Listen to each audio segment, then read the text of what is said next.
Mais vous-même, vous vivez de quoi? Je vis d'abord du salaire de mon épouse parce qu'elle travaille comme infirmière en Belgique et moi-même j'ai eu des petites économies. Ne vous en faites pas, j'ai travaillé en Belgique donc. Mais vous-même, vous vivez de quoi? Je vis d'abord du salaire de mon épouse parce qu'elle travaille comme infirmière en Belgique et moi-même j'ai eu des petites économies. Ne vous en faites pas, j'ai travaillé en Belgique donc. Ah bon? Y'a écouté le suina Kagame na Qatar kuna. Ah, donc moi biso wa bazoba na eko. Donc hier wa biso to tche pression, to pesi Kagame ba sanction. Allez, y'a quelque chose kuna. Donc na yena Kagame na l'histoire za bien. Habite, tu sais que c'est un aventurier. Azoko sabiso. Motika ye asa makamlai. C'est comme ça que tout le monde a sokoli maboko na ye na makamba Kongo. Batiki nango tiseke diemo. Bozo c'est la sokoni. Boko mi goloba Kagame isolé. Kagame za isolé. Nana ebisbino Kagame za isolé. Aza isolé. Yemta uchiko yamba délégation mukasi yo yaba sénateur américain za na Rwanda. Aza isolé na wapi. Tiseke di kuta zo yamba délégation moko. Kagame tous les jours azo yamba président, azo yamba délégation ezoko kita kuna na Rwanda. Alors, Bato Tshisekedi, c'est comme ça que namoni document moko bimi. Mais ces documents, je dis bien, je dois les répéter, naza ko authentifier en côté parce que pourquoi naza ko authentifier en côté parce que ce botali document oyo bogomo nango batie en tête et puis palais royal ya Belgique, royaume de Belgique, bogomo batie ministère des affaires étrangères, du commerce extérieur et de la coopération au développement, RI, Batié, tout ça, Belgique, Batié na numéro à téléphone, na email na bango, référence, tout ça, y a document.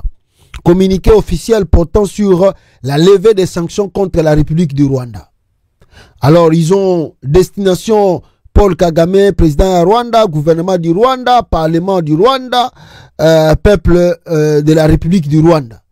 Expéditeur, son excellence, tout ça, premier ministre du royaume de Belgique, son excellence Maxime Soki Prévost, vice-ministre et ministre des Affaires étrangères, sa majesté Philippe Roy de Belgique, objet, levée des sanctions et renforcement des relations diplomatiques. Alors, contexte justification. La Belgique et le Rwanda entretiennent des relations historiques profonde, marquée par des périodes complexes et des évolutions diplomatiques significatives. Suite à des différentes diplomatiques et des considérations stratégiques, certaines restrictions avaient été imposées à l'État rwandais.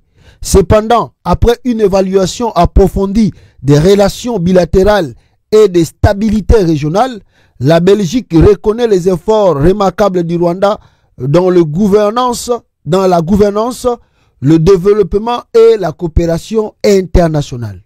Dans cet esprit et dans l'intérêt du renforcement de nos relations, la Belgique annonce. Ils annoncent quoi? Wapi suite à document Oyo. Attendez. Ils ont annoncé quoi? La Belgique annonce. Wapi suite à document. Attendez. Wapi suite. Voilà. Ils ont annoncé quoi? Oyo te. Oyo. Voilà. Yangwana. Ils ont les suspendus en raison des sanctions seront réactivés avec effet immédiat. 2. Suspension des restrictions commerciales. La Belgique lève toutes les barrières commerciales mises en place contre le Rwanda, facilitant ainsi le commerce entre nos deux nations. 3. Accès aux fonds de développement. Le Rwanda retrouvera l'accès au financement et aux subventions belges précédemment restreintes. 4. Relance des accords diplomatiques. Les restrictions diplomatiques sur les voyages et les échanges officiels entre les représentants des deux nations seront levés immédiatement. 3. Engagement pour l'avenir. La Belgique réitère son engagement à travailler en étroite collaboration avec le Rwanda pour promouvoir la paix, la stabilité et la prospérité en Afrique centrale. Nous croyons à une diplomatie constructive et un partenariat mutuellement bénéfique pour les deux nations. Dans cet esprit, la Belgique et le Rwanda s'engagent à ouvrir un nouveau chapitre de coopération et de dialogue. Cette levée des sanctions symbolise plutôt une volonté commune d'aller de l'avant et de renforcer les liens entre nos peuples. Bon, maintenant, le problème, je le dis et je le répète, ezali documenté. Bon, ezali document parce que document la date n'est pas là. Au moins, document la date et un document officiel. Tout document officiel, ils ont la date nango, ils ont la signature et puis ils ont la caché. Mais ce botali yango, on ne voit pas la date de ce document. Et ce qui bokiti na oyami bale bisika basukisi, vous n'allez pas aussi voir la deuxième awa caché date et puis signature. Alors, je ne sais pas et je ne le confirme pas si cela vraiment est vrai que Kagame a kati, ou bien on peut dire le royaume de la Belgique a kati la sanction à Pesaki Rwanda. Mais c'est fort possible et à quoi sert bon de continuer de sanctionner le Rwanda au profit de Félix Tshisekedi, tandis que Félix Tshisekedi a la Kisina Mokil Mobimba qu'il est en bon terme et en bonne relation avec Kagame. Tshisekedi azako yokana Kagame, azako soyana Kagame, parce que c'est ce qui est sorti de Doha à Qatar, au Qatar plutôt. Et là bimaki na Qatar yangwana que non, il est pour parler entre les deux hommes, ils ont continué. Donc, on sous-entend que Tshisekedi appelle des fois Kagame au téléphone, ou des fois Kagame aussi appelle Tshisekedi. Et des fois aussi, les jours à venir, tout le monde a sous une rencontre bilatérale entre Kagame et Tshisekedi. Bon, je crois qu'on continue à payer sa sanction ou bientôt restreindre Rwanda par rapport à quoi. Donc, on peut aussi lever ces sanctions parce que Tshisekedi n'est pas du tout crédible. Pour que beaucoup arnaïque qui a vrai partenaire, beaucoup ça n'est makambuti na suka. C'est un manipulateur, c'est un escroc, c'est un aventuré. Donc voilà, otokoloba na document wana, mais je ne confirme pas ce que c'est authentique bien dégeni ni pour na monif logo te, cachette, signature te, date pété sur le document en question. Mais na lobby que ba kogi ko banda peda ko longola pe ba sanction po ce gouvernement ba besoin mona ke biso nde to bimi ba zoba, tiseke da zobi biso ya kokosa biso ke Kagame azamabe bangwana bakenda kokuta na bango na Qatar. Donc voilà, otokoloba sur ce point et sur cet angle, ce même angle d'idée, avant nakota makamboyo Tshisekedi autu ko kata ba relation diplomatique avec les États de lobbying à les États-Unis. Je voulais d'abord vous montrer deux vidéos. Il y a ministre de la Défense, il y a Tshisekedi Oyo Azalaki na il était où? Il était à Uvira. Moni Makambo na ebisaki Corneille Nanga, il doit faire tout possible de récupérer Uvira. Parce que kotika Uvira na maboko ya Tshisekedi, au moni lelo le ministre de la Défense ya Tshisekedi a commis na Uvira. À côté de l'Anzela, à côté de l'Anzela Burundi. Azalaki na Uvira salipe ba communiquer comme si donc moni kezo bima bien té. On ne comprend pas les Nanga contrôle la province, bah tout ba ebi que province Mombeza. Mais il y a une entité où bozo komate et gouvernement sur ça la activité naï. Ça donne pas aussi bien. Na image, na nenge na bino bozo contrôler kotike la Tshisekedi Butembo, Bunia, Beni plutôt, Butembo, Beni, eza bienté. Kotike la pe bata Tshisekedi basa la activité baza ko sala na Uvira, eza pe bienté na image na bino nanga. Eza bienté. Parce que là ça met un peu la confusion. Na mitu ya même il y a opinion nationale et pays internationale. Ils ont fait sa confusion. Nandenge bazo continuer l'activité na bango na Uvira wana et puis na Babutembo na Beni. Ça donne la confusion. Parce que on dirait que oh nanga azo contrôler province, toi azo contrôler partie à province. Donc écoutez Guy Mwanavita o azalaki na côté wana biloko ni na kutani nango na ba wazalendo oyo parce que armée comme ba wazalendo makamunini ba wazalendo ba ebisi Guy Mwanavita. Sur les lignes de front, les wazalendo, nous avons des difficultés sur les lignes de front. Quand vous êtes là avec notre chef et le commandant région, vous allez nous dire l'objectif et la mission de l'armée burundaise ici dans notre pays. Parce que nous sommes tout proches de battre les ennemis au niveau de Kamanyola. Les Burundais nous disent toujours non. Vous n'êtes pas autorisé d'attaquer l'ennemi ici. Au moment où l'ennemi avance, alors leur mission c'est appuyer l'ennemi pour nous agresser ou bien c'est pour nous aider, nous les Congolais. À Nyangezi c'était le même. En tout cas, messieurs les ministres, le reste nous demandons le huis clos militaire avec vous. Nous les Wazalendo, nous avons... Deva Guy Mwanavita, Baebisi Guy Mwanavita, Bango Bazo comprendre te, ceux qui balingi ba attaquer ba position, il y a M23, il y a AFC, armée burundaise a bio beaucoup attaquer Bangote. Mais pourquoi tu as attaqué Bangote? On a beaucoup attaqué Bangote, besoin d'autorisation. Yango Bango Balobi, mais est-ce que l'armée burundaise, ils ont appuyé M23, pour appuyer AFC, ou bien ils ont appuyé Tobundana Bango, Tobengana Batouana? Tous comprendre de suite, tous a perdu. Wana Bazalem. Réponse à Guy Mwanavita, na cérémonie wana Yango. Guy Mwanavita répondre Bango. J'ai reçu la première, je n'appelle pas ça des questions, mais ce sont des préoccupations de mes concitoyens. La nouvelle société civile a demandé, depuis le 15 février 2025, avec la chute de Bukavu, il a constaté, comme beaucoup de Congolais, que nous, armés, on ne fait que ce qu'on appelle repli stratégique. Anasema société civile iliona kwamba depuis vita vianze jeshi yetu haiyapigana. Et de deux, il a dit que pourquoi l'armée de la République est toujours sur la défensive et non à l'offensive. Kwa nini jeshi haikuwaki na atake, inakuwaka tu pale kuzuia maataki.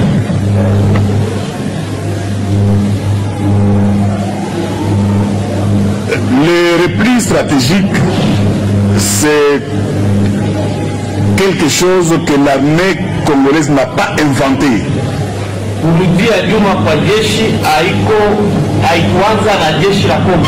C'est prévu dans tous les combats.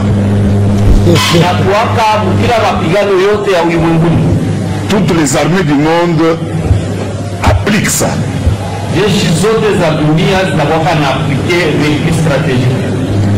Est-ce que vous n'avez jamais entendu J'aime bien répondre en regardant celui qui a posé la question. Oui, président. Alors, vous n'avez jamais entendu, on dit que reculer pour mieux sauter, ça existe. Mais maintenant, là où vous avez raison, là où vous avez raison de vous interroger, est-ce que notre armée, les FARDC, ils utilisent cette tactique pour mieux sauter ou ils le font pour fuir? C'est ça votre raisonnement?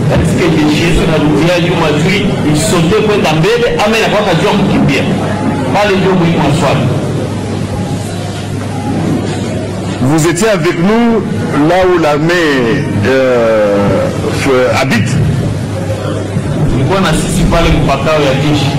Et ce sont des conditions normales.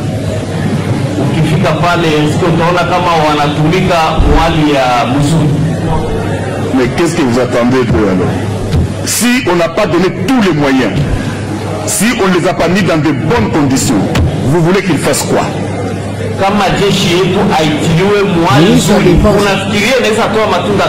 Ça c'est les politiques qu'il faut qu'on mène. Et nous sommes là pour améliorer.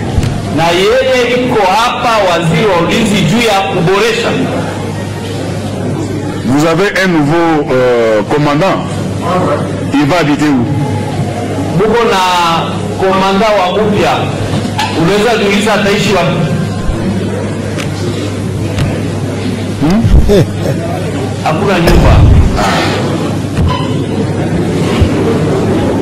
Cela me donne la transition par rapport à Mouzalendo qui a dit ici que un ventre affamé, et lui-même a dit ici, pas de moyens, pas de bon travail.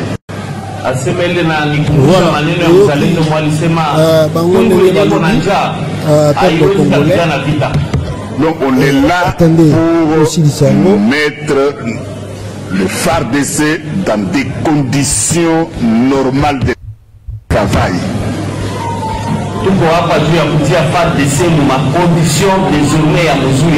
Et pour cela, le président de la République m'a donné tous les moyens qu'il faut.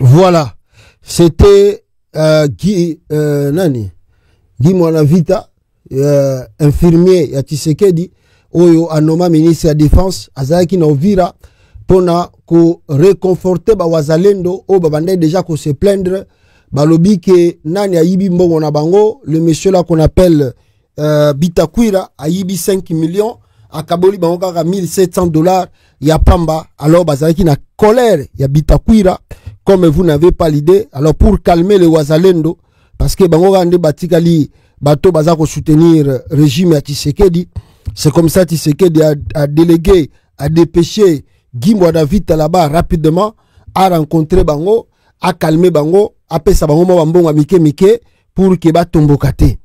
Mais boyoki eloko liboso côté ya armée ba wazalendo ba leli ba lobike armée ya Burundi ezoko yede bisote. Bango ndire bazana bango na ba AFC ya nanga to soki to bito sala attaque ba bisu so bogomleka te. Soto ngito sala boye bomekate. Donc tozo comprendre réellement qu'est-ce qui se passe. Yami Balé balobike lui dit que non, l'armée n'avait pas de moyens. Siko onde ba komi na ba moyens. Donc pour dire premier ministre de la défense à Liboso azalaki na ba moyens te. Jean-Pierre Bemba Gombo Aye, ministre de la défense, armée zaki pe na ba moyens te. Et l'ongweye c'est yende Guy Mwanavita Tshisekedi squad cheli bango ba moyens pour que ba bongisa image ya FARDC et puis ba soutenir ba wazalendo. C'est prendre les gens comme des idiots en écoutant de dire pareil. L'armée est affaiblie parce que Tshisekedi est tribal, Tshisekedi a divisé l'armée. Je vous dis, soki botali na ba grade saka oyo utuko le kanet na la police.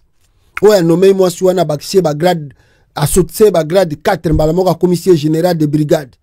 Soki botali n'est-ce pas na kata armée, Chiwewe ne méritait pas d'être le chef d'état-major. Il y a armée, mais Tshisekedi a imposé na Kimuluba pour na tribalisme. Chiko Titambo aussi ne méritait pas. Il y a Rosala Neti sous-chef d'état-major, mais Tshisekedi a imposé pour na Kimuluba. Bolongo wana ayeko longo la Christian Chiwewe. Alongo liete atindie na retraite tite loko la sala kina ba Celestin Mbala. Mais Félix Tshisekedi a zui Chiwewe, a bombier, a commissaire conseiller na spécial na matière armée pour na Kimuluba kaka. Et oyeko ayeko bambali susu Muluba mususu bazoko sabato aza Muluba kat Muluba ya solo ya Kasai abambiye lisusu chef d'état-major kuna ya kat armée. Bon abi division na nyonso tout, c'est ce qui a fisté l'armée parce que ce botali na rang armée mutabande ko mérita comme chef d'état-major, c'était Tango Fort. Mais Tshisekedi alingi Tango Fort te po aza mushwaili po aza Muluba te aza mushwaili. Yango moni a gomé Tango Fort na armée aboyi ko pesa y grade à chef d'état-major. Mutu alinga ko remplacer Chiko Titambo bazaza wane belé oyo Kabila tika bamisu baza ba Katange misusu baza ba Bangala. Mais Tshisekedi a gomé bango tout armée ya lelo ya RDC so botali composition nango chef d'état-major sous-chef d'état-major oyo to elandi kaka batu ya tribu ya Félix Tshisekedi kaka batu na ye oyo bambi na ba fonction ya minene o apesi na armée mususu apesi côté ya ba tout nilotique kuna oyo apesa qui est troisième zone de défense, qui deuxième zone de défense oyo acha qui est côté à nord Kivu na sud Kivu na soki Ituri so peut wapi, je ne sais pas. C'est lui-même Tshisekedi qui fait ça, qui a fragilisé cette armée. L'armée congolaise n'est plus unie. Ndenge pe police, il y a Congo est sous unité, armée pe ya Congo est sous unité, ezala nango sous unité. Parce que Tshisekedi ba yo comprendre de Gaza véritable tribal. Aza ko favoriser unité à Mbokate, il y a armée pété, aza ko pousser au contraire ba militaire ba inae. En dehors de ça les salaires, bango ba lobaki ba sala ki campagne. Ba sali campagne que ba militaire salaire est commis $500. Hier moko Tshisekedi a sali même interview dans la presse internationale. Mais premier ministre a contredit rié. Alors il toko dédoubler des salaires na bango. Et comme $500 te mais toko dédoubler. Le président fait l'interview dans le monde entier pour dire que salaire à militaire c'est $500. Premier ministre na ya leki alobi te salaire est à 500 te toko dédoubler yango. Donc soko bandeko za $70 au komi na $140. Soko bandeko za $80 au komi na $160. Soko bandeko koma na $90 au komi na $180, ozaki na 100 au komi na 200. Oh moi je vous ai dit botali armée bien à RDC. Tisikoyo na lakisa kibino ku toujours wana tarif de paiement na bango. Bomonaki na ba officier supérieur tout inase. Mutumo a commis na $500 azate malgré ba dédoubler ba salaire na bango. Mutasa na $500 azate. Mais bazo kosaka ka bango. Équipement nini Tshisekedi la kosomba.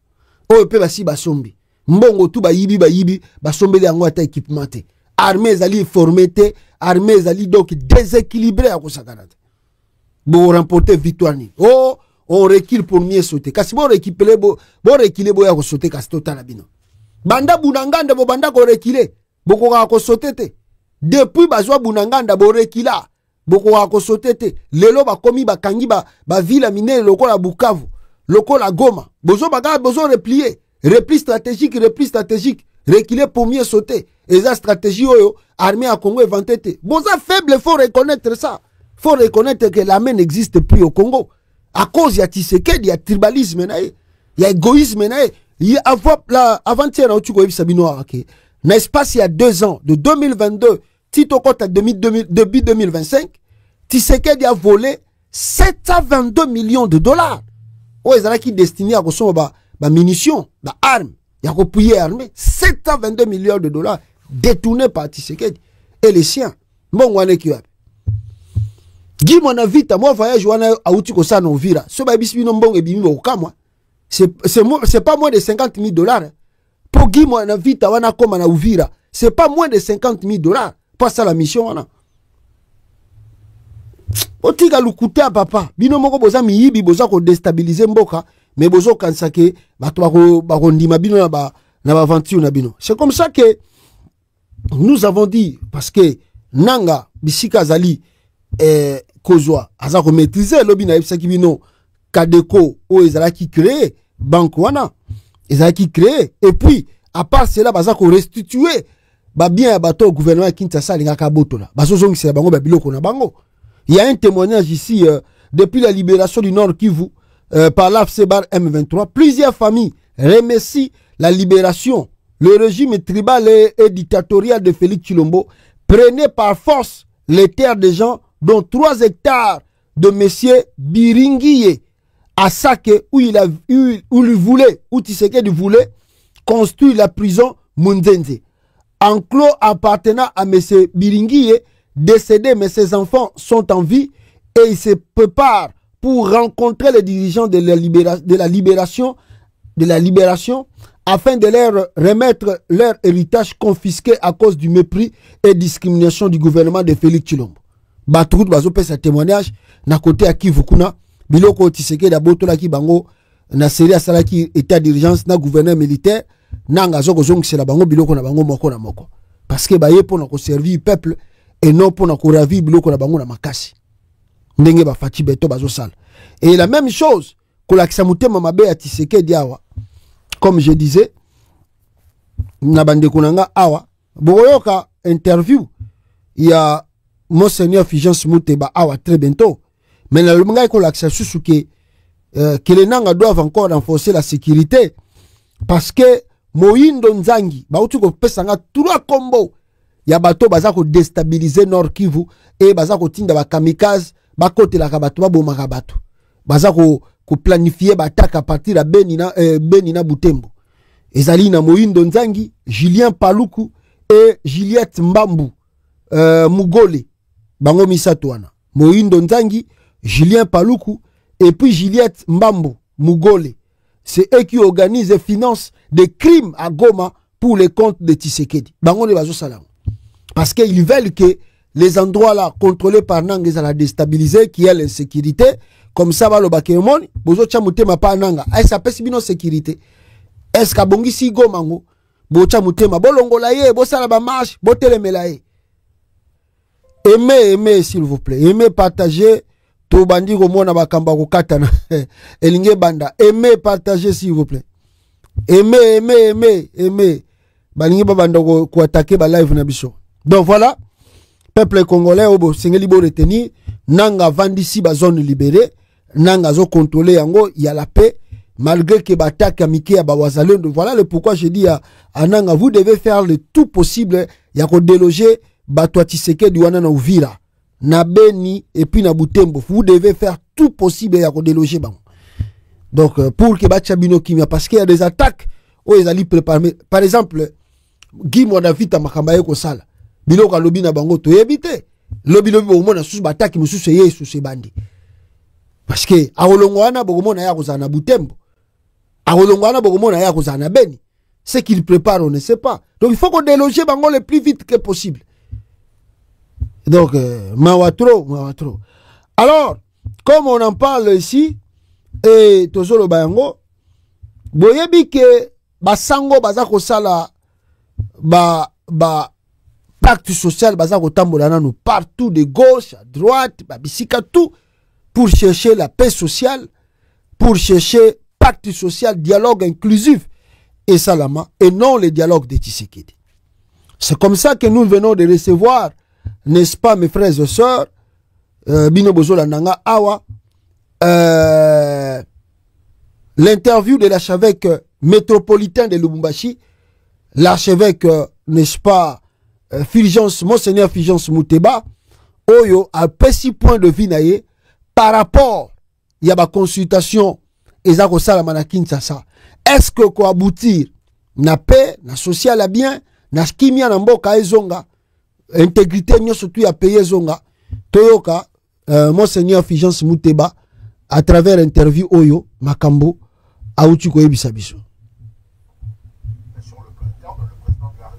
Déjà donné, rencontré votre préoccupation avec cette initiative de consultation que mène depuis le 24 mars son conseil spécial en matière de sécurité.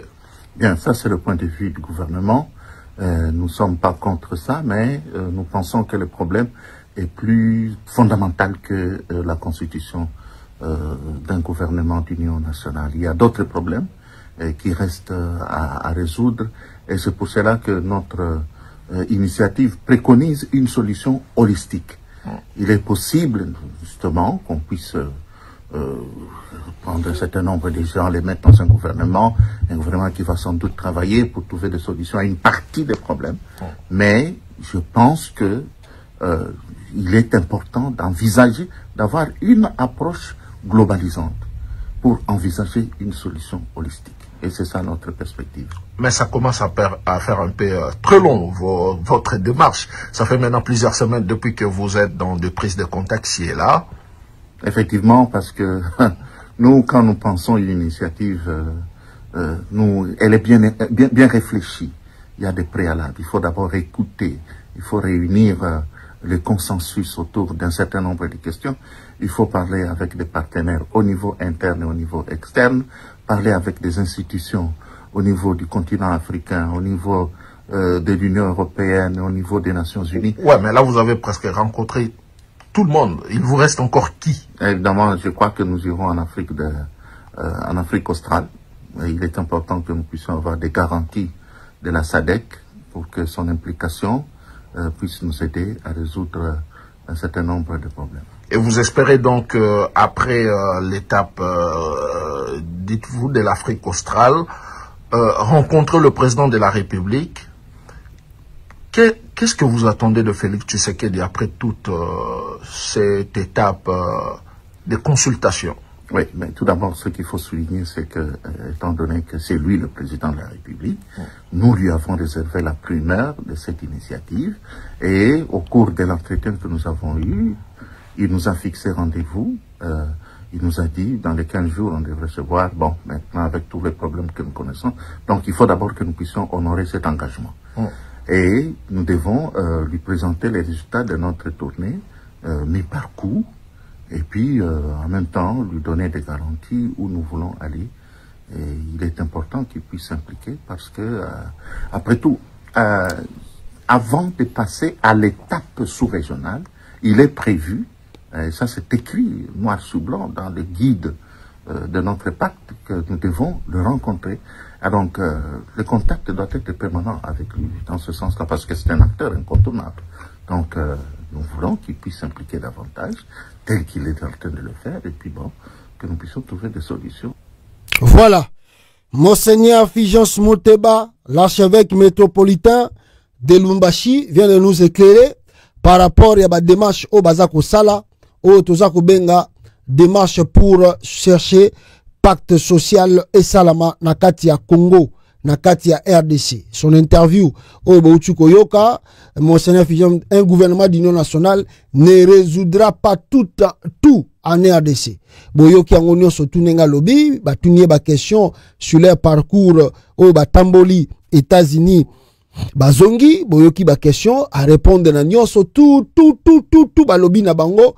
Baromona Tshisekedi parce qu'ils se sont fixés, donné rendez-vous le 15, après 15 jours plus tôt, donc dans 2 semaines et demi, peut-être, on ne sait pas, avec peut-être catastrophe et salami, ce qui agenda à Tshisekedi les alliés perturbés, alors, na bango. Alors, mais ce que nous devons retenir, donc je pense que la démarche na bango est claire.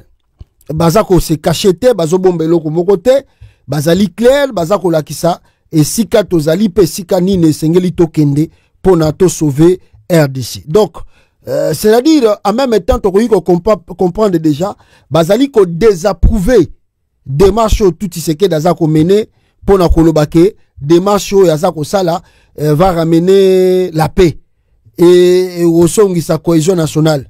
Donc, balingi na déjà va désapprouver démarche nyonso tout Tshisekedi asali. Oyo ya kobengisa ba Muzitu Muzitu pena donc mawa trop Adolphe Muzitu pena donc à part ba koro azolinga signé ce qui Tshisekedi akoyo kele mawazo nga ministre mais Tshisekedi Muzitu mawa trop. Muzitu ne peut pas tenir l'opposition. Muzitu n'a jamais été même un opposant. Donc Muzitu pena comme un politicien kaka à travers kaka oncle naye kaka benda kaka paf kizenga pena benda kaka paf abimé pemba moko Muzitu a commis politicien. En dehors de ça, Muzitu vraiment donc mawa trop politicien pendate. Tala nenga za ko welela consultation na kolongele. Adolphe, na ndima iteke yom to ko na babilo kaboye. Je ne pensais pas, je ne croyais pas. Ata kutu ba mikiti sarango. Okomi ko luka poste ngo ya ko luka na ndengo wana. Franchement, soki moi sinon mtazo chope pression ne comprend pas.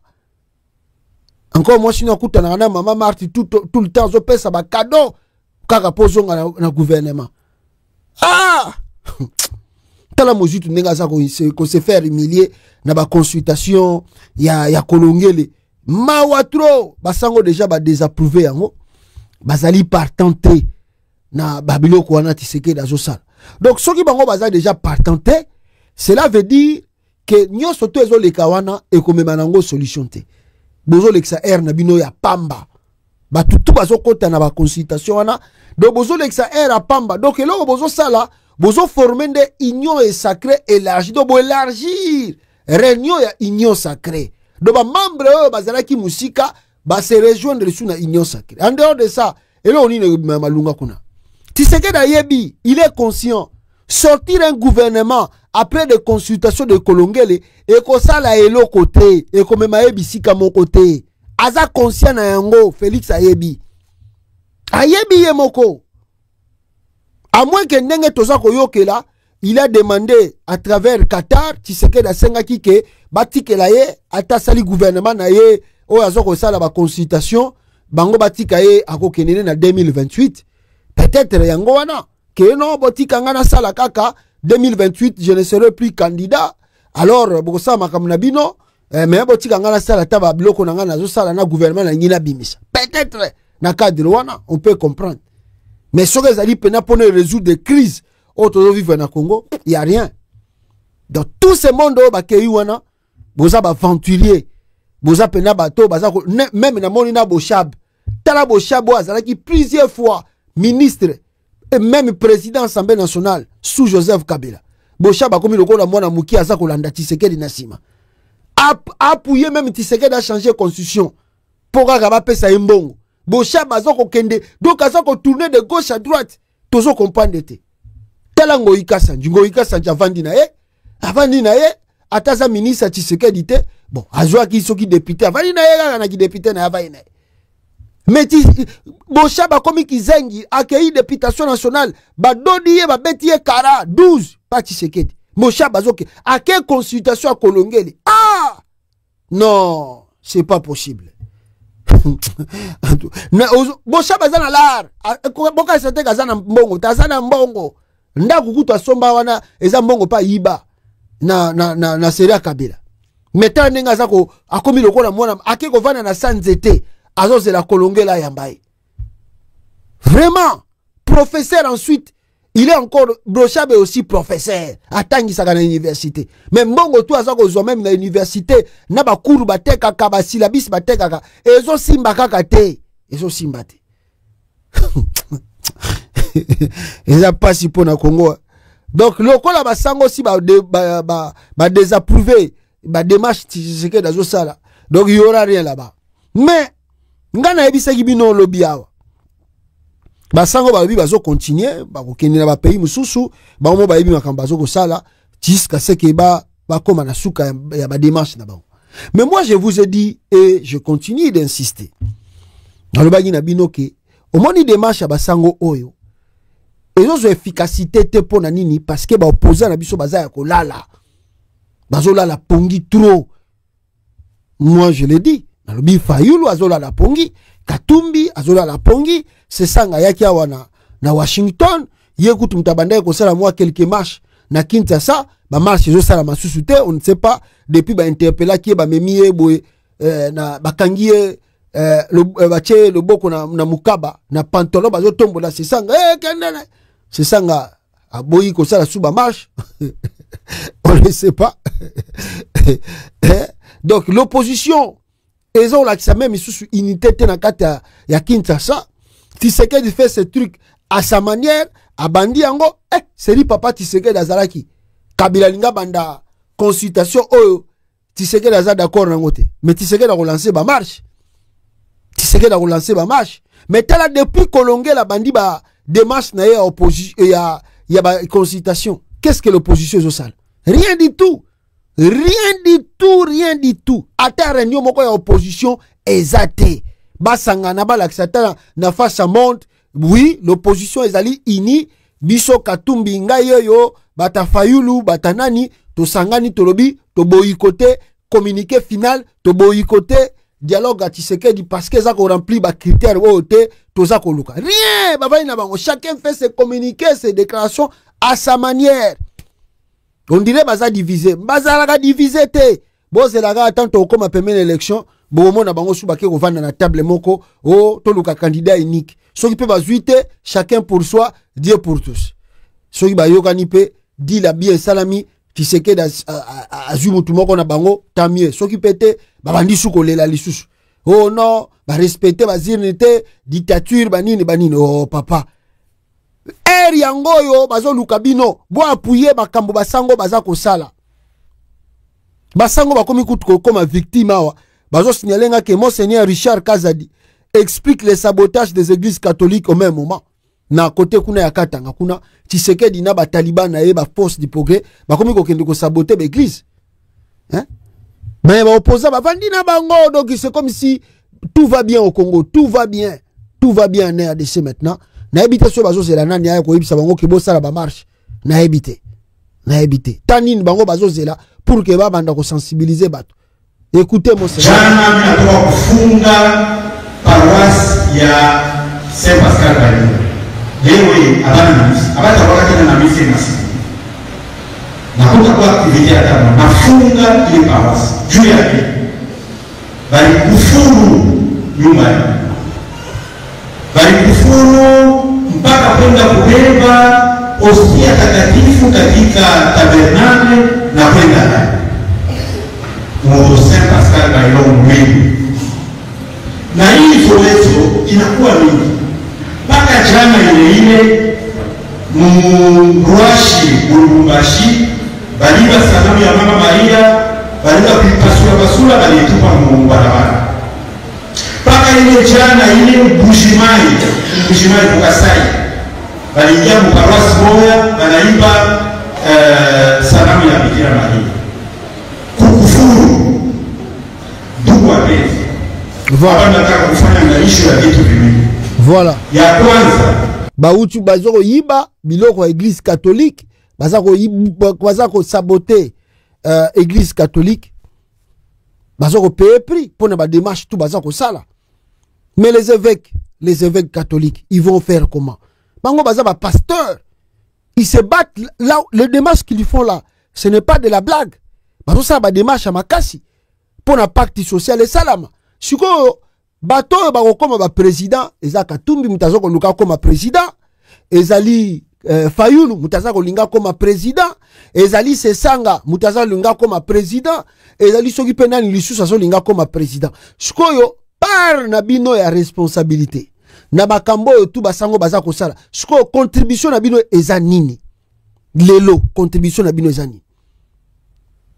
Parce que bango ba okoma présidenté, biloko musu bozo linga bango basala, bako sala yango te, bango ba okoma présidenté, bango bazako contribuer tant que to benga bango un peu société civile. Il y a des choses baza limitées, surtout que baza ba pasteur. Surtout que baza ba sango baza limité, bako bandote na micro te ba ndako ba to bi bala. Pour que tu sais que respecter pacte social, bako sala yango te. Quand même baza na limite. Batu bako sala ba biloko wana ko senga batu ba ya ba bimana baba eza ba Fayulu ba Katumbi ba Sesanga bango defu ba sala ba déclaration wana étant que de politique.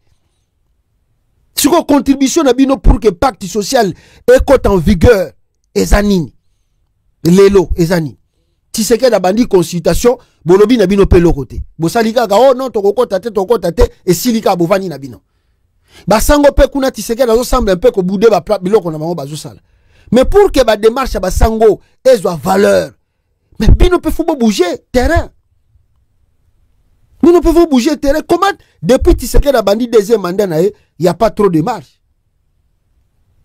Lobi na ebisaki bino bato musu bazako bangi sabato Tshisekedi akoboma. Je vous ai expliqué, il n'y a pas eloko moko esama na mokili au sens que les gens payent les prix. Bon la série à Mobutu. Tshisekedi abanda obisa bato Mobutu su abanda ko beta aboma pe Mobutu pe seria ba marche IDPS aboma même Joseph Kabila na seria ba marche IDPS on a vu ce qu'on avait vu. Mais est-ce que yango banda ko empêcher Tshisekedi a senga marche mususu? Est-ce que yango banda ko empêcher Tshisekedi a senga ville morte? Parce que Kabila boma ki lobi Tshisekedi avandi kimia atiki ye oh non toko sa eloko te parce que dictature de l'Ekimakasi. Non, au moins Tshisekedi pousser encore ba marche encore pour montrer au monde entier que il y a une dictature au Congo, mutuana za na muta état de droit. Siko démarche à opposer zo mona na te, ba sango kutu bazo payer ba prix, ba évêque kuna bazo kende partout dans le monde ko convaincre ba mindele aw. Que non Tshisekedi azali partenaire fiable te. Ba ko ba makamusu na télévision te. Bakoya ko ebisa biso te que non to kutani na batu boye na États-Unis to ebisi bango tala makamu to pesi Antonio Guterres contre Tshisekedi bakolo bango te na télévision bako sala ngo te pari ya ba opposant eza wapi pari ya ba opposant eza wapi kaka bino ba leader. Moi j'ai été élu, moi j'ai la popularité. Bon popularité boza nango bozo tia yango wapi? Qu'est-ce que la popularité boza nango? Et bi manga na sera élection. Une pression exatée, Bozo exercer pression sur le régime. Mundela goya go sala suko même aya go pousser Tshisekedi à banda dialogue agoyande. Mundela goyande. Parce que pour que Mindele va intervenir rapidement on y va banda ko oh non, il faut des marches à basango bo chango en marche. Tala kaka basango ba ke kutana même na Macron. Tala basango ba ti ba kutani na Emmanuel Macron lobi j'appuie des marches à basango. Mais pour que des marches soient en effectivité, et soient force, il faut une pression de l'opposition. Opposition qu'on vende calme, n'enge vanda na Congo anatena. Ça c'est l'aventure.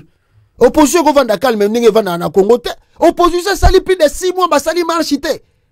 Na Congo, opposition sali plus de 6 mois, ça marche. Ça même réunion. Et puis ma déclaration ça la marakutu rare. Ba opposant ba sala ga ba interview na France 24, interview soit na Top Congo, bango ba interview ba sala ga yangwana. Il communique même rare avec leur base. Ba opposant wa combat leader, ba communique rare na ba base na bango. Rare qui communique avec leur base, rare. Tala Fayulu banda autaka poto azongi asalaka marche wana banda aéroport Anjili tia komi na place Saint-Thérèse tilelo. Fayulu asala su elo kangote. Communiquer za rare. Communication yako kufa na ba leader ya politique ya Congo ya opposition. Baza na communication te na base, rien. Population vandanga boy, ayebiga bo opposant ba ko bimagaka tange yokoma moment ba élection de ba komi ko ya ko pesa ba t-shirt, ba polo, moi ba quelque chose pour que ba toi que voter bango. Donc mon peuple oh ba peuple na Congo ba mona ga bino ndire pe ga bino bo lexa bango ga air. On dirait qu'après vous travailler pour un intérêt na bino personnel. Parce que so boza pena bato bozo nuka changement. Boko tika Tshisekedi boze la na 2028 te. Boze la Tshisekedi na 2028. Pacte oyo basango baza ko sala oyo. Démarche bo uti ko landa Monseigneur Fulgence Moteba. Bato baza ko zo ba risque baza ko yebisa Tshisekedi ba vérité en face. Baza ko kutana na ba grand décideur ya monde. Pour que ba appuyer makambo eko. Bino bo opposant bozo sala nini. Qu'est-ce que vous faites? Toujours en coulisses. Oh, on travaille en coulisses, on travaille. Oh, magamba en coulisses, wana, mundela yebi démarche en coulisses. Mundela moi alingi ke, avandi amoni, na kini kuna, batu babimi, regarde ce qui s'est passé. Lobby kuna, batu babimi, Tshisekedi. On voit, il y a pas, c'est pas trop clair là-bas. Qu'est-ce qui se passe? Il faut peut-être dialogue. Basango balobini, non, les sango, basango pe baye, oui. Nous, on a proposé pacte social. Yango yotoza langwa. Yango to tambola ki partout yango to sala nanga kuna zako bouger biso côté to oui Tshisekedi vous devez toquer na dialogue lokola to sala ki a Senko ne to sala ka dialogue a Senko mais tala siko bovali na bino bozo zela basango siko ba komasa la bino na place na bino o bo posa neni balo bate faut pas bouger, faut pas tika kolala. L'opposition ya Congo za kadote bo zela teke Tshisekedi a servir bino pouvoir na plateau. Non. Ata zo lo baka kotika pouvoir. Akotika on bino ozo kanisa te. Akobeta bino pe shita simate. Na ndenga dingo ngi pa beti bino shita sima imposer bino mutu mususu. Après bokolo basusu ba élection c'est ki mabe lokola 2023. L'air yango yo bocha basango poa. Bocha basango poa bo banda ba marche. Bozo tika Tshisekedi la sisi consultation à ça la sous gouvernement. Bovendi pe boy. Etienne Tshisekedi. Même si to lingaka été, même si to lobi que Tshisekedi la zala qui complice, mais Tshisekedi a kotika régime en place et vendre plus des années boy et puis na ba bêtise tout au mona, ya ça le côté. Na éviter.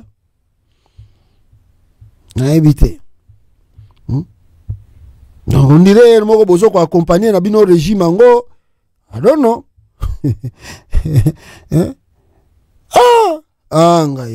C'est pas facile. C'est pas facile.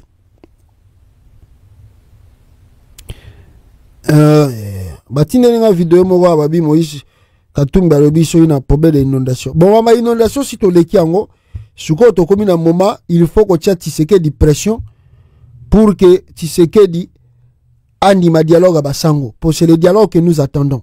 Toujours c'est le dialogue, on n'attend pas le dialogue, il y a ma consultation na azako sa na kolongele. Puis toujours c'est la véritable dialogue à Basango. Parce que wanande européen sa paix et même solution, tokobimisana tokozana vraie élection o ekosala na kati ya RDC. Vraie élection o komona ke Katumbi a candidature na ye. Ceux qui vont voter, les Congolais vont voter, Abimi président. Abimi président. Donc, Abimi président. Fayulu, a tiré candidature, va voter, Abimi président. Mais ceux qui ont demandé, Abimi Sissou, calendrier à l'élection, na évité, tu rejoindras surprise à l'élection. Il faut qu'on appuie des marches à Bassango. Opposa Fubotia pression pour que des marches soient réussies. Voilà. Alors, sur ce, Tshisekedi qui perd aussi, en tout cas, devant la communauté internationale, Félix Tshisekedi, Teutu Komona Lobby Lekiawa, Aoutu Kobimisa document Oyo, pour dire que Azali Susko reconnaître Bakor ya ba lobbying, ba lobby Oyo ya signa kite na libanda ya États-Unis et na libanda ya Congo. Tshisekedi azo reconnaître ngo lisusu te, alobi oh non, ça ne sert plus à rien, balie mbongo na ye ya ofele, alors Tshisekedi akati bakor ya ba lobbying, akati na yango. Présidence de la République, cabinet du chef de l'État. Le président Félix Antoine Tshisekedi se félicite des relations solides et durables de coopération et de manière plutôt et d'amitié entre les États-Unis d'Amérique et la République démocratique du Congo. Au regard de la volonté mutuellement exprimée de relancer les partenariats stratégiques entre les deux administrations, la République démocratique du Congo retient dans sa démarche l'impératif de privilégier des échanges directs avec la nouvelle plutôt administration américaine, et cela par le canal officiel et autorisé. En conséquence, elle procède sans délai à la suspension jusqu'à nouvel ordre de tout contrat, démarche ou proposition de lobbying passé ou fait entre elle et des entités, firmes ou cabinets américains spécialisés dans ces domaines, notamment le contrat avec la firme Erard Turner, Turner LCC, Tina Salama, porte-parole du chef de l'État. Basali document, yabango pesant la date. Il n'y a pas une date, mais c'est un document officiel. Mais malheureusement, il n'y a pas une date. Maintenant, Tokei, totali, comme on a contrat, Tshisekedi a outi ko signé, to a signé qui na ba bureau ya ba lobbying wana o ezali basé aux États-Unis. Soki botali yango, bokomona awa, received by NCD bar FARA Registration Unit le 2 avril 2025 à 17h27 p.m. République démocratique du Congo. Accord de consultation. Accord de consultation. Le présent accord est conclu. C'est pas ce qui n'a encore.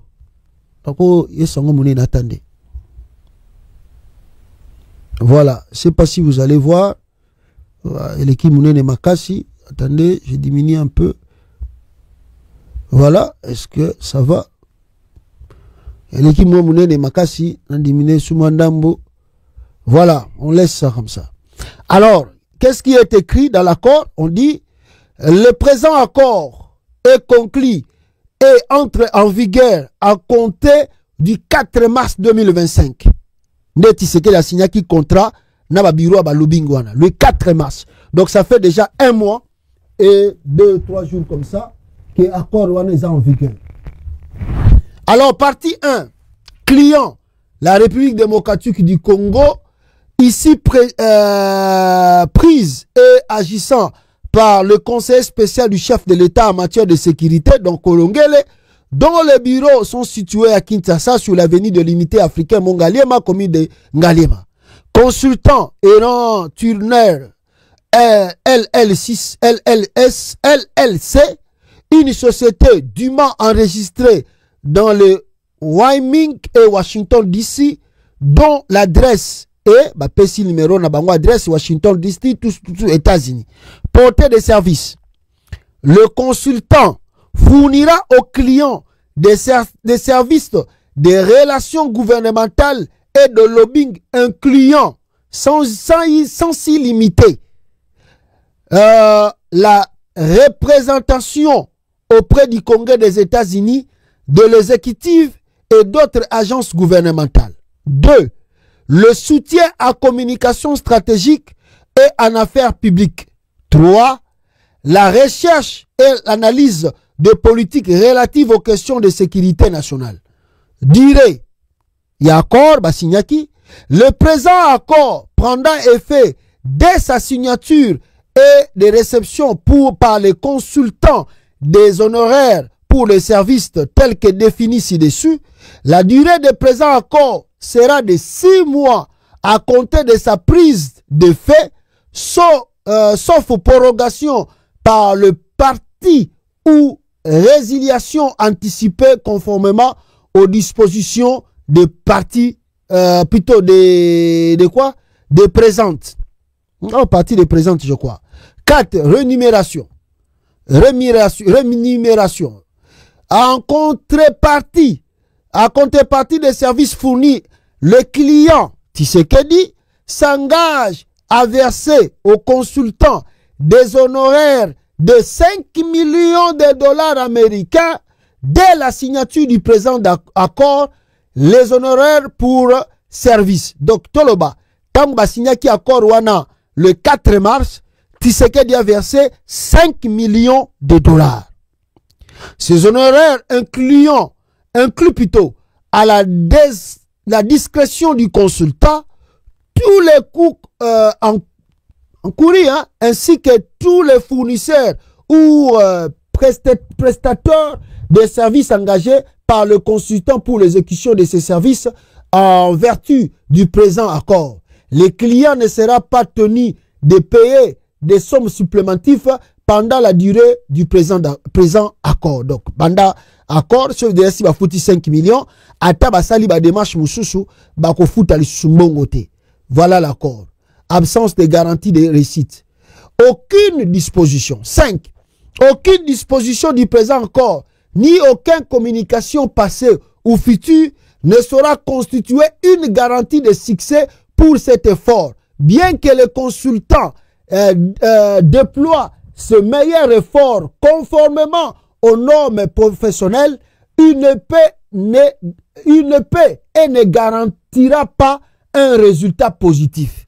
Donc, Tshisekedi a mis 5 millions de dollars américains à Pessina firme wana yaba lobbying, sans le savoir bien sûr que malgré ma démarche wana, il n'est pas sûr que ma démarche wana bakosala et qu'on pèse un résultat positif. Et puis batouana ya firme wana ba lobby ata résultat positifité et tali bangote malgré bakosala ba démarche tout professionnel bako déployer d'efforts tout ce qui est bien tant mieux ce qui peut simbité et tali bangote mais tu sais qu'elle a payé 5 millions.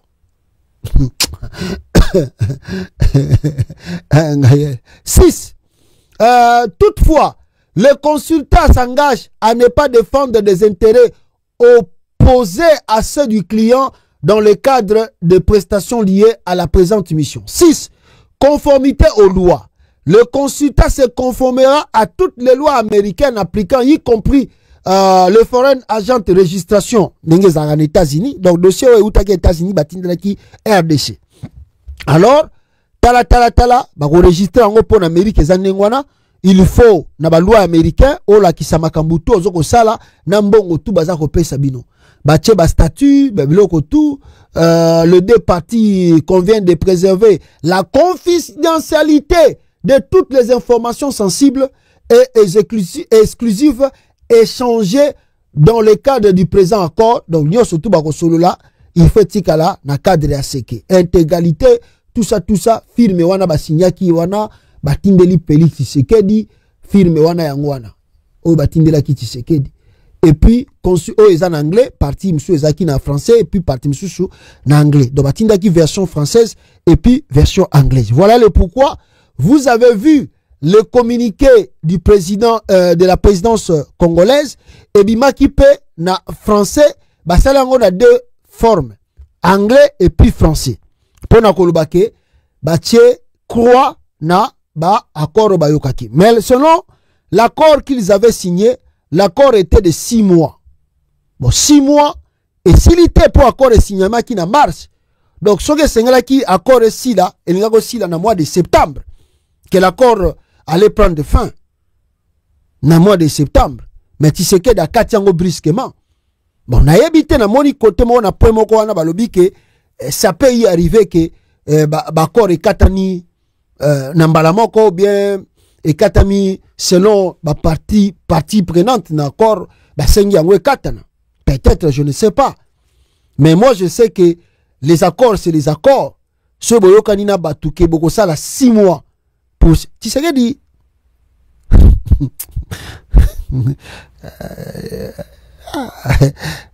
Tina Salama elle a fait quelles études en Belgique? Je sais pas moi, bino bovani na Belgique, boboye bisanga niveau d'études de Tina Salama na Belgique. Elle a fait quoi? Elle avait fait la diplomatie. Elle a fait quelle sorte d'études? Tina Salama.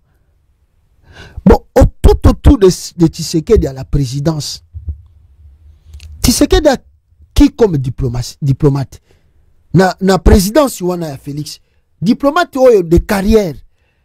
Et puis expérimenté. Boyebi kombo na ezanani na cabinet Tshisekedi. Vous connaissez le nom d'un diplomate de carrière expérimenté na cabinet Tshisekedi? Tshisekedi rompt l'accord. C'est même un avocat.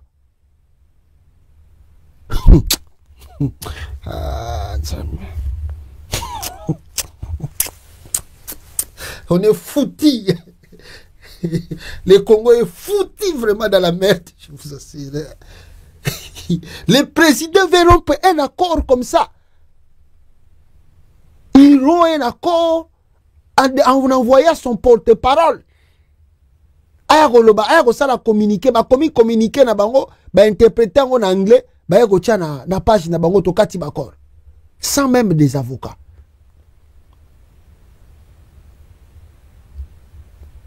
Ah! C'est pas possible de travailler avec Tshisekedi, c'est pas possible. Je vous assure que Chilombo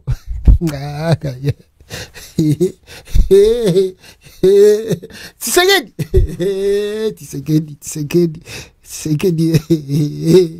ah! Moi mobile wana na ebite atindi Tina Salama pas que signature na e atie signature na e porte parole akati accord ah donc ba signaga ba accord wana yo Tina Salama ozalaka. Ces accords engagent même des avocats, des accords. Rappelons que le lobbying du mot anglais lobby consiste pour un gouvernement, une organisation ou autre entité à payer un groupe de pression en sa faveur pour défendre leurs intérêts auprès de gouvernements ou organismes internationaux. Etc. L'on sait que le régime Tshisekedi a payé 5 millions de dollars na firme wana pour que babanda ba démarche babandaki. Mais au moins aussi, pendant qu'il signait les accords, firme wana ya ba lobbying ba ebisaki Tshisekedi, on va se déployer.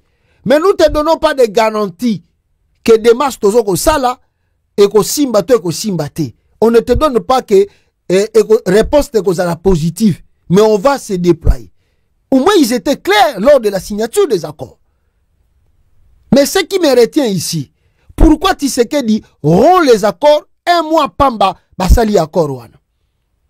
Lelo na yoki ba Taliban na ba lobi oh non, le président de la République a joué ba mesure ndenge bakambezo kende komi on n'a plus besoin de ce bureau de lobbying et komi makambu ya ba état makambu ya deux états bako traiter bakambu etali ba corps ba biloko tout donc Tshisekedi suko fa banda ko yamba ba ministre neti ayamba Rubio na Kinshasa fa yamba donc bato baza spécial ya gouvernement états-unis donc état donc comme ici Tshisekedi peut s'asseoir avec le président Donald Trump va signer ba papier. Qui peut signer des accords avec même Rubio na limite que Rubio akokuta même na Tshisekedi Rubio même Rubio na limite akokuta na Tshisekedi na éviter la vie peut nous montrer d'autres choses différentes mais je ne pense pas même Rubio akokuta na qui peut rencontrer Trump kaka oyo Trump akuta na Félix ah na éviter ce bozo rêver Donald Trump akuta na Félix Tshisekedi pour pas soigner nani. Qu'est-ce qu'il va causer avec Tshisekedi? Ils vont causer quoi? Tshisekedi a eu sa Trump ni ah état quelle administration oyo bako négocier na administration à Tshisekedi? L'administration de Tshisekedi Est-ce que tu sais les sérieux non? Tana no makambo a uchu ko talaga nenga kati accord. Tala nenga kati accord. Donc azo bongo la blague ko. Tu sais que azo bongo la blague. Akati accord ba lobbying wana. Donc il pour lui tu sais que azo bongo za ngo ba je akati na ye. Akati na ye. Asadi atindi sina salama koma to kati ngo ba kena ba toi.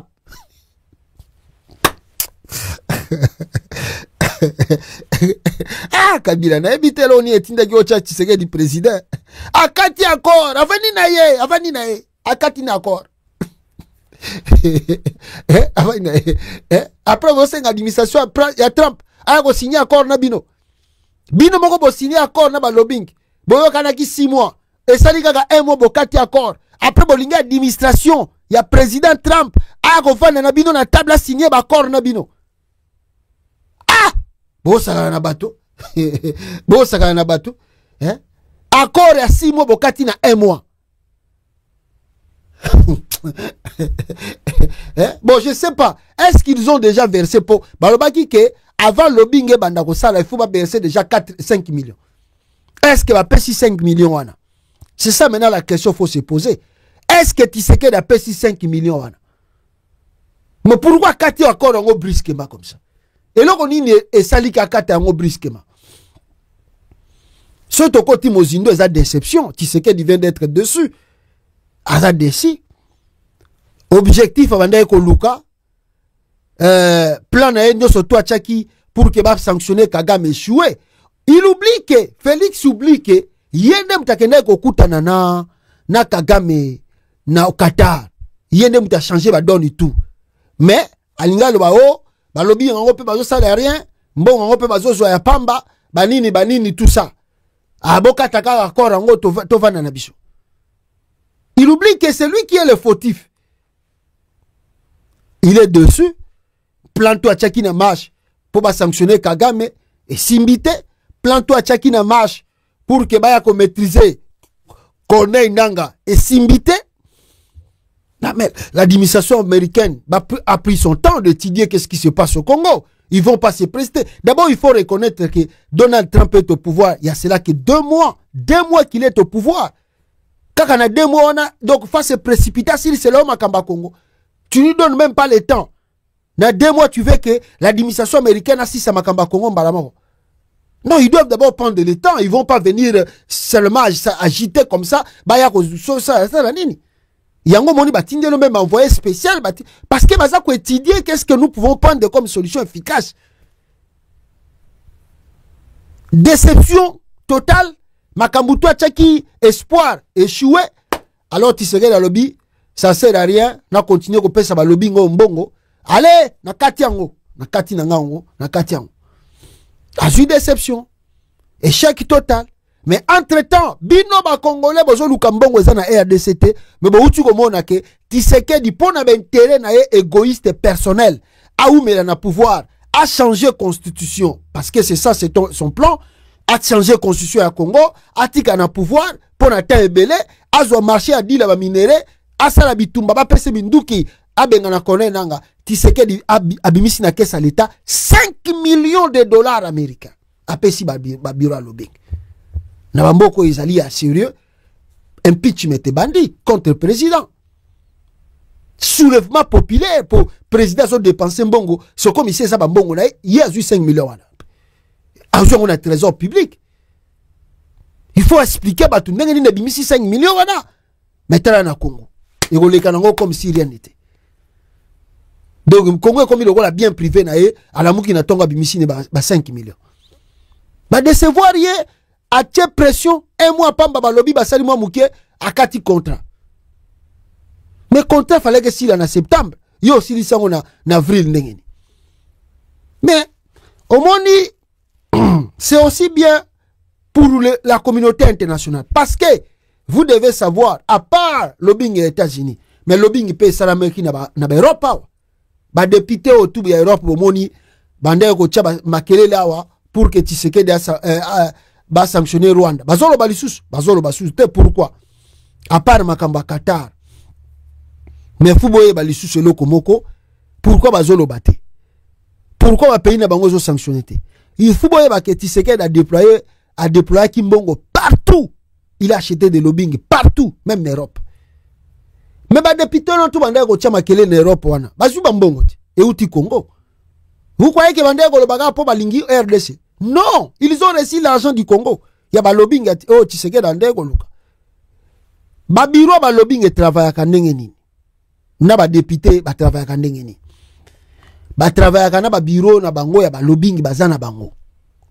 Parce que boyebi ke ba cause na ba contactité direct na ba régime na ya ba mboka mususu. Mais bazana ba contact à travers ba lobby. Ba lobbying wana ba lobbyiste wana. C'est-à-dire le régime de Kinshasa au lieu à contacter député à contacter député wana tindi bango na bureau moko bo ya ba lobbying wana. Bureau na e batu na e baza wana. Alors batu na e tant ba kozwa dossier wana ba traiter yango babi bon ça va tokole kisango pa député pour que yake ndoko tia makelele na l'ensemble na bango en national to na parlement ou bien na nini ya Union européenne. Mbongo ye député bayebi nde basikui na bango mbongo elekelaka bino boko yeba te à travers bureau na bango lobi mbongo na ye député bendi ye par ala tia makelele o bino gouvernement pourquoi bozo sanctionner Rwanda te abendi lar azui lar na ya ba lobbying azui. Mais eleki na nzela na ye moko te eleki na dira à travers ba bureau. Mais bino ba congolais bozo kanisa o député on a lingi biso na RDC tala ndenge ye kuta lobela makamba Congo eza lobbying e salami ya makasi mbongo euti RDC yango ne motivé à sala makelele wana. Donc Tshisekedi a dépensé bambongo partout de gauche à droite azui résultat te Kagame azana est toujours en forme nanga kuta créer même banque abia na BBC bambongo nanga pamba aller sur ce pouf akatipe contrat na ba lobbying wana sans que ayeba le fait que azokata babiloko wana sans que accord ekoma na suka elingi koloba ke na vie Tshisekedi azali moins sérieux. Nea Tshisekedi auti kokata contrat wana esalika un mois pamba akati yango asali pe communiqué officiel. Mais devant la communauté internationale, Tshisekedi c'est un moins sérieux. Oh, un moins sérieux.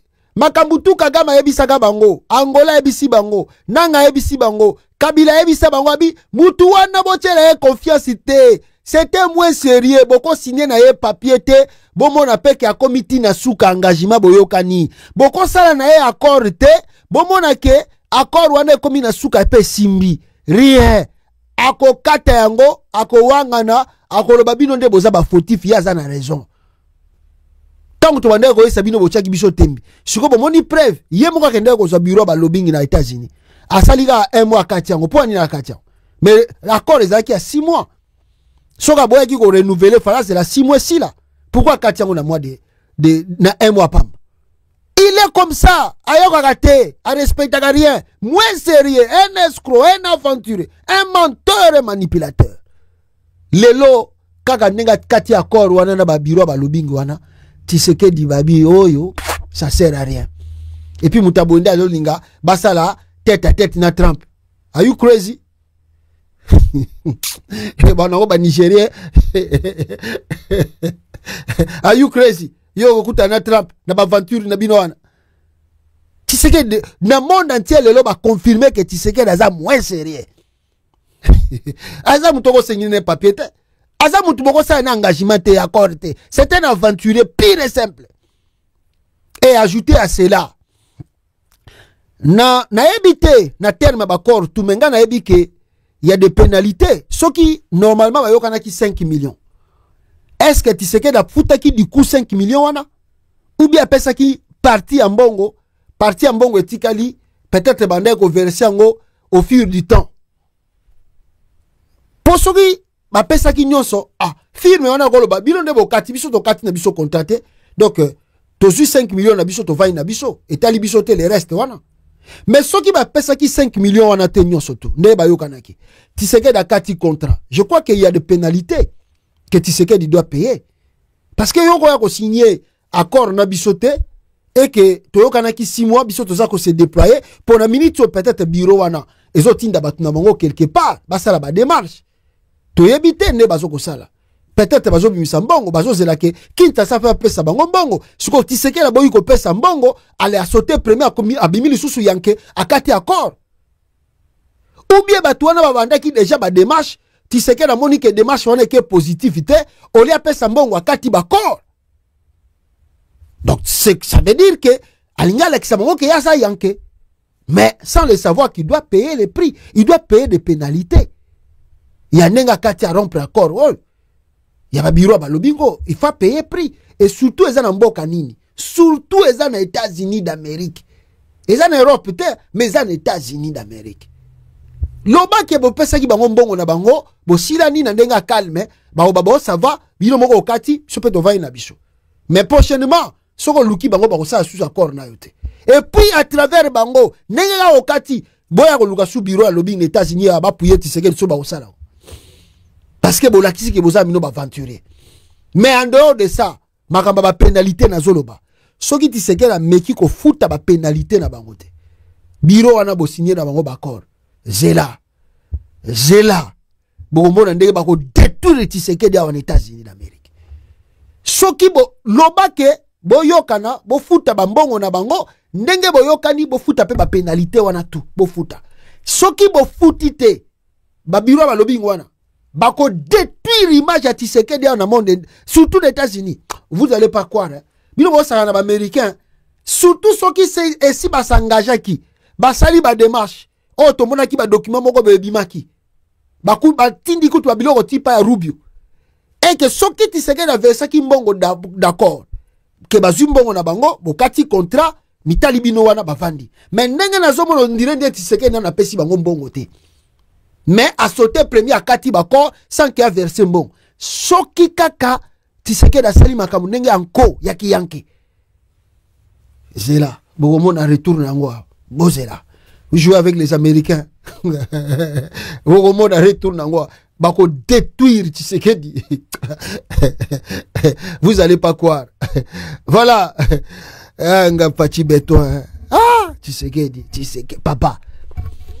Yo comment qui livre en petit léon na luka na Amazon na mona. Qu'est-ce que tu avais écrit na livre wana? C'est que a commis livre pe mona na raté et bima l'édition ni to mona raté to yeba raté. Et tega makawa pe to yeba raté.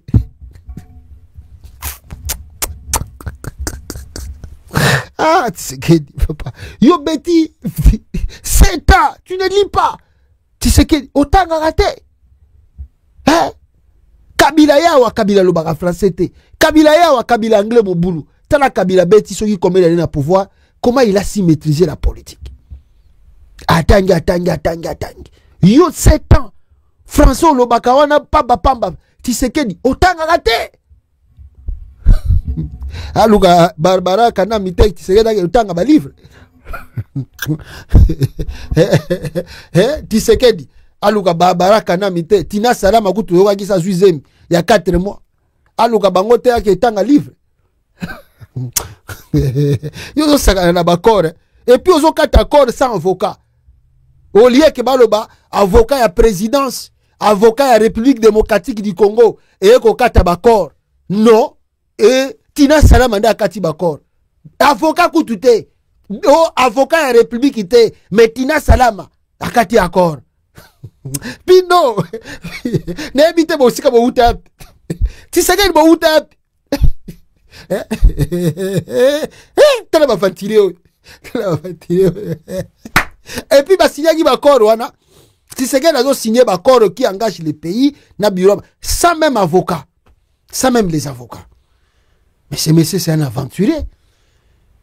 Il n'y a pas quelqu'un qui peut te conseiller, chef de l'État, zonon ba avocat d'accord. Comme ça, avocat ba deal na bango. C'est là. Bo sambela nzambe ke. So bo pesite, bo tseki yanke. Bo komona awa. Ba ko détruire image na bino pa Trump, bo komona. Voilà, na suite belé. Ah gaye, aimez partager la vidéo et si ka tu bo kolanda biso Banda kuna bino bande kona ngai Idengo Ami de la liberté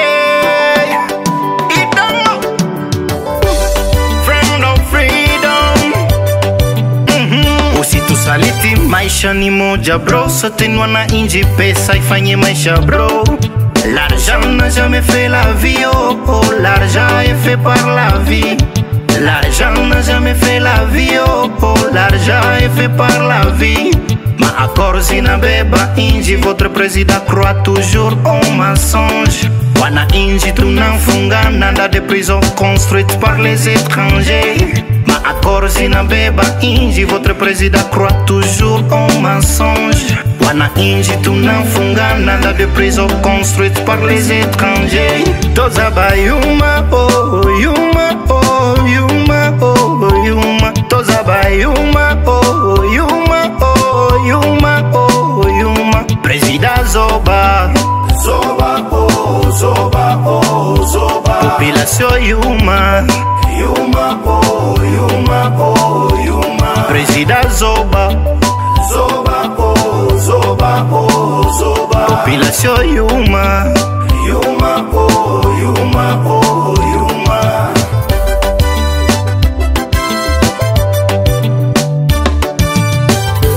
Tunakosa nini Kongo ili raisi alombe misaada Ulaya? Laana gani tunayo Kongo ili raisi atembee kama malaya? Tunakosa nini Kongo ili raisi alombe misaada Ulaya? Laana gani tunayo Kongo ili raisi atembee kama malaya? Balobaka tel père tel fils, mais oya Kongo est commis contraire. Bayuma ba asenya baleli, bayuma ba militaire ba sangwe, bayuma ba policier ka ba kwitio, bayuma population ka béton, bayuma ba infirmier baleli, bayuma ba militaire ba sangwe, bayuma ba policier ka ba kwitio, bayuma population ka béton. Ma accord zinabeba inji, votre président croit toujours au mensonge. Wana inji tunafungana dans des prisons construites par les étrangers. Ma accord zinabeba inji, votre président croit toujours au mensonge.